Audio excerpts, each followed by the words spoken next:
Warga sipil Palestina terlibat ikut perang dalam menyerang tentara Israel. Hal itu terjadi lantaran warga Palestina murka dan ingin balas dendam dengan Zionis, sehingga warga Palestina meluncurkan bom api ke iring-iringan tank pasukan pertahanan Israel atau IDF. Dikutip dari Hindustan Times, serangan itu terjadi pada Kamis 28 Desember.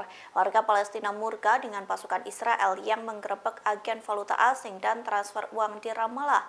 IDF mengklaim pihaknya menyita jutaan dolar yang diduga untuk mendanai kelompok Hamas. Akibat penggerebekan IDF, seorang warga Palestina tewas di tangan tentara Israel. Sontak kematian itu membangkitkan amarah warga Palestina hingga membalasnya. Dari video yang beredar terlihat iring-iringan tank Israel melintas di Ramallah dan beberapa kota lainnya yang ada di tepi barat. Lantas terlihat bom api dan batu menghujani iring-iringan kendaraan lapis baja IDF. Beberapa bola api meleset dari tank Israel, namun ada pula bola api yang berhasil menghantam kendaraan Zionis sehingga terbakar membara. Sayangnya hingga saat ini pihak IDF belum memberikan keterangan terkait kerusakan hingga korban jiwa akibat serangan dari warga Palestina.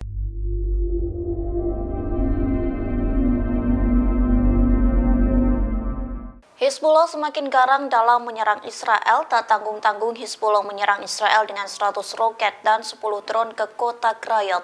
Serangan brutal itu membuat kota tersebut menjadi gelap gulita. Dikutip dari Al-Mayadeh.net, serangan itu terjadi pada Kamis 28 Desember 2023. Media Israel melaporkan bahwa Hizbullah menembakkan lebih dari 100 roket ke wilayah pendudukan Jalil.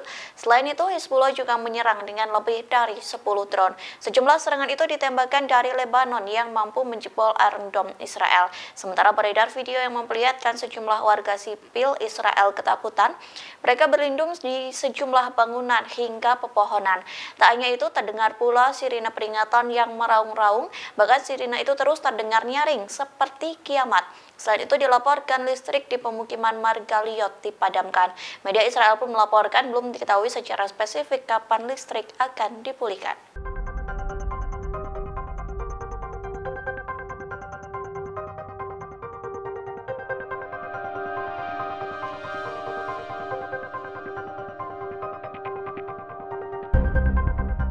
Pasukan Pertahanan Israel atau IDF mengaku takut dan tak berani melancarkan serangan ke Hizbullah. Ketakutan itu terjadi lantaran IDF takut dengan pasukan elit Radwan. Ketidakberanian itu membuat IDF mengaku bahwa Hizbullah mengalami kemenangan yang efektif.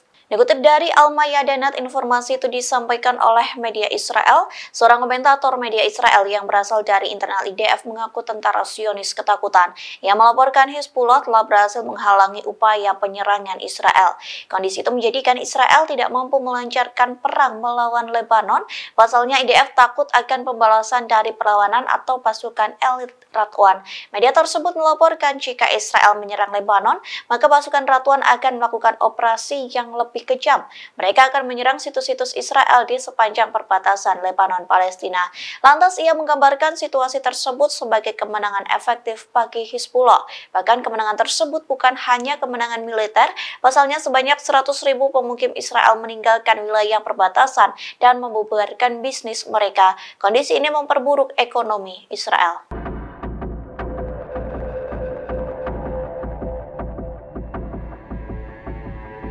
Perdana Menteri Israel Benyamin Netanyahu dihadapkan dengan masalah baru di tengah perang memanas dengan Hamas. Pasalnya lebih dari 15 jasad tentara Israel hilang secara misterius di Gaza. Kondisi ini membuat pasukan pertahanan Israel atau IDF menyebutnya sebagai kasus yang rumit. Dikutip dari The Jerusalem Post, belasan tentara Israel itu berasal dari rabi militer. Pihaknya menyatakan lebih dari 15 tentara rabi militer tewas, namun belasan jasad itu tidak berhasil ditemukan. Rabi militer menyebut kondisi itu belum pernah terjadi sebelumnya. Terlebih rabi militer memiliki moto 100% mengidentifikasi tanpa kesalahan. Sejauh ini mereka menduga jasad tentara rabi militer yang tidak ditemukan itu lantaran ditahan oleh Hamas. Selain itu mereka juga menduga bahwa jasad tentara Israel sulit diidentifikasi lantaran tubuhnya yang rusak parah. Kondisi ini membuat militer Israel mengakui bahwa hilangnya jasad tentara Zionis sebagai kasus yang rumit.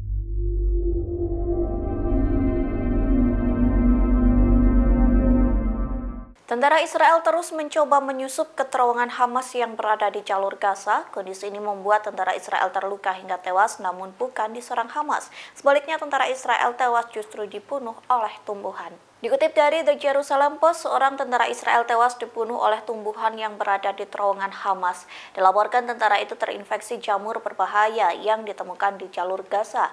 Tentara itu sempat dirawat di rumah sakit selama beberapa hari. Kondisi yang kritis membuat ia harus dievakuasi dari Gaza dengan cedera anggota tubuh.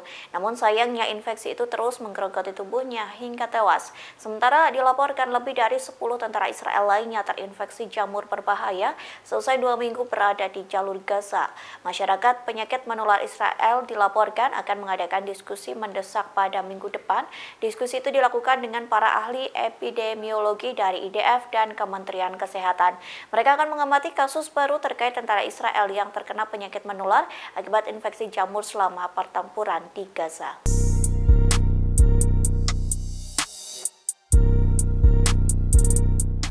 Hamas mulai kehabisan kesabaran dengan Israel yang tak kunjung menghentikan perang sementara. Oleh sebab itu, Hamas menyebut warga Israel yang disandra tak bisa dibebaskan begitu saja. Dikutip dari Sky News, hal itu disampaikan oleh seorang pejabat Hamas yang tak disebutkan namanya, yang mengatakan penghentian perang untuk sementara tidak akan cukup. Terlebih warga Israel yang disandra Hamas ada lebih dari 100 orang. Ini bukan pertama kalinya Hamas menolak gencatan senjata. Sebelumnya, Hamas menolak melakukan gencatan senjata kedua yang diusulkan oleh Israel. Zionis menginginkan gencatan senjata dilakukan selama seminggu dengan pembebasan sekira 40 sandera. Adapun 40 sandera yang dimaksud meliputi semua tawanan wanita, anak-anak, dan lansia. Meski menolak proposal gencatan senjata itu, Hamas dilaporkan tetap membebaskan sandera pria lanjut usia. Disebutkan para lansia itu membutuhkan perawatan medis yang mendesak.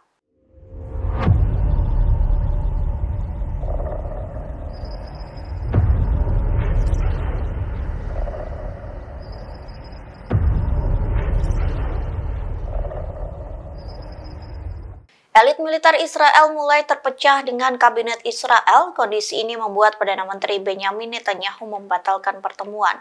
Padahal pertemuan itu membahas soal perang di Gaza. Dikutip dari Tribun News, kabinet Israel dijadwalkan bertemu untuk membahas kesepakatan dengan Hamas soal pertukaran sandera. Pertemuan itu juga membahas masa depan Gaza pasca perang. Namun Bezalel Smotrich dari Partai Koalisi Netanyahu justru memutuskan tidak ingin ada dalam diskusi semacam itu. Perlu diketahui, Smotrich merupakan sosok yang menentang otoritas Palestina berkuasa di Gaza pasca perang. Ia juga sangat menentang transfer uang apapun ke otoritas Palestina seperti yang didesak oleh Amerika. Menanggapi tekanan ini, Netanyahu memilih untuk membatalkan rapat kabinet perang. Jika sesuai jadwal, rapat itu seharusnya diadakan malam ini, Jumat 29 Desember. Namun Netanyahu membatalkan diskusi tersebut lantaran khawatir akan memecah koalisinya. Pasalnya, jika kondisi itu terjadi, maka posisi Netanyahu dan kepemimpinannya akan terancam. Download Tribun X sekarang, menghadirkan lokal menjadi Indonesia.